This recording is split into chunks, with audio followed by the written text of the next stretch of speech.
Hello, debaters. This is Krish. We have Professor Johnston here. He's a professor at Georgetown, and he teaches about international relations, and he has some experience at NATO. So, Professor, given the United States essentially expends a lot of money on military alliances, particularly NATO, I just wanted to know, why is NATO as an alliance just important to nations like the United States? Hey, Krish, it's great to be with you. Thanks for reaching out, and thanks for this really interesting debate topic discussion on NATO. The bottom line is that when it comes to U.S. foreign policy, at least, the going approach for the United States for 150 years was to follow George Washington's advice to avoid entangling alliances. But after World War II, the second time that the United States had been drawn into a global conflict that started in Europe, the U.S. took a different approach.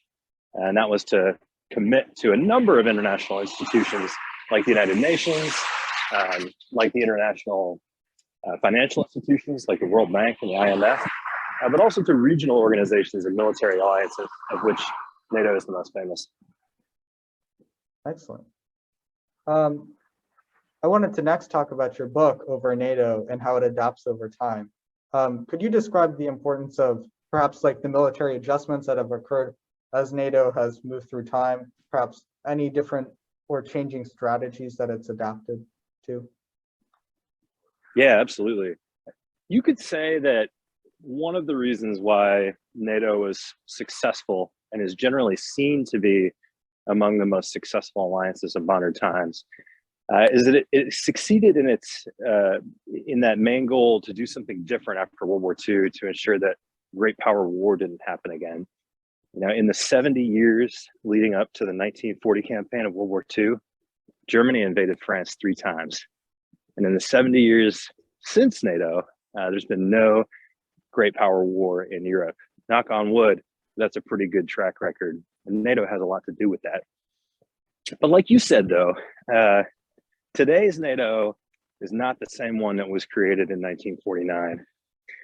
You can really probably say that we're on about NATO 3.0 right now. The original NATO was set up in the context of the Cold War, which you probably know all about. After the Cold War, there was a real shift from sort of defending Western Europe against the prospect of Soviet aggression to instead trying to consolidate the gains of the 1990s for a vision of Europe whole, free, and at peace. And so in the 1990s, NATO kind of became a new version of itself, where it focused on partnership activities, but also military operations like in Kosovo and in the former Yugoslavia. NATO changed again after September 11th, 2001, the terrorist attacks. Became sort of what you might think of as NATO 3.0. That's when NATO became involved in really globe-spanning activities, partnership activities, but also military operations. The long-running U.S. and allied military operations in Afghanistan, for example, were actually a NATO-led operation. So think about that. You know, from 1949, 2022, NATO is an enduring alliance, but it's changed a lot from one that was focused on Western Europe during the Cold War to one that by the 21st century was still focused on Europe, but also had these globe-spanning partnership activities and military operations. Right, and I kind of see that not only in the Middle East, but also with partnerships. For example, the United States has a partnership with Japan, right? So I could probably see initiatives with countries across the world with NATO. And so that, I guess, that developed over time. You're absolutely right. Sure did. Excellent. It was actually going to be a little bit about that question, about you being a principal NATO staff officer at the Supreme Headquarters Allied Powers Europe, known as SHAPE. Could you describe a little bit more about what you did in this role? And then essentially how the American government and government servants, what type of work they do overseas to collaborate with NATO? Sure. Yeah, the Supreme Headquarters Allied Powers Europe, or SHAPE, as you mentioned.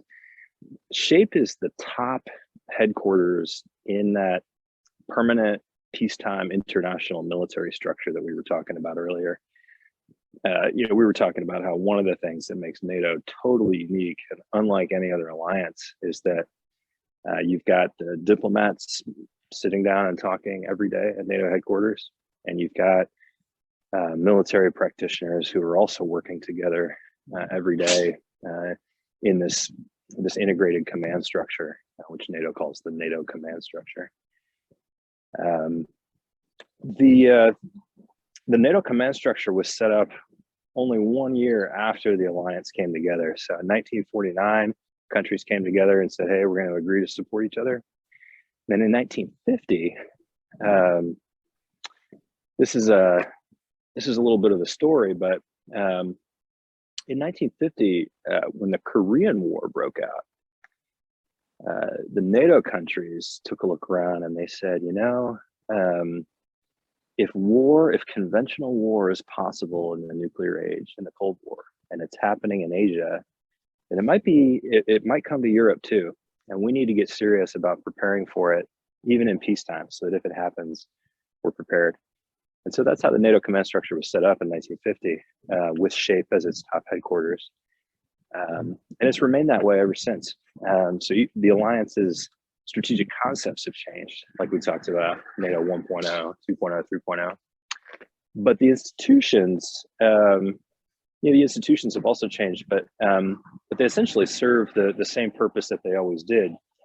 SHAPE and the other NATO military headquarters exist to make the detailed military plans that the alliance would use in order to fulfill its strategic concept.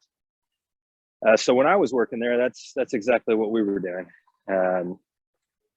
We were making plans and actually running the military activities that NATO was undertaking. That makes sense.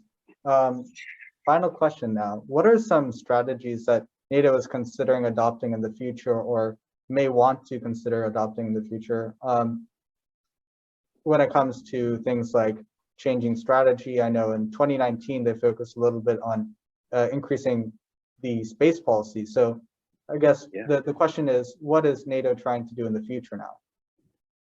Yeah, that is definitely the question of the hour. And I recommend, again, reading those two references I mentioned earlier, the NATO 2030 publication from the Alliance, and then also the Harvard NATO at Seth paper. But to your question, what are some things that NATO could do that's different? You're right on. You and your teammates have definitely done your homework if you know that NATO is looking at space. NATO has also recognized cyber as what they call a domain of military activity. The other domains being land, sea, air, and outer space. So one thing clearly that NATO has taken a look at is just the changing character of conflict, these new domains of space and cyber. And that's really sort of forward-looking and futuristic type stuff. The other thing in my analysis that has happened, though, is a little bit more sort of back to basics, and that is to focus a little bit more once again on the traditional alliance function of deterrence and collective defense of the member states.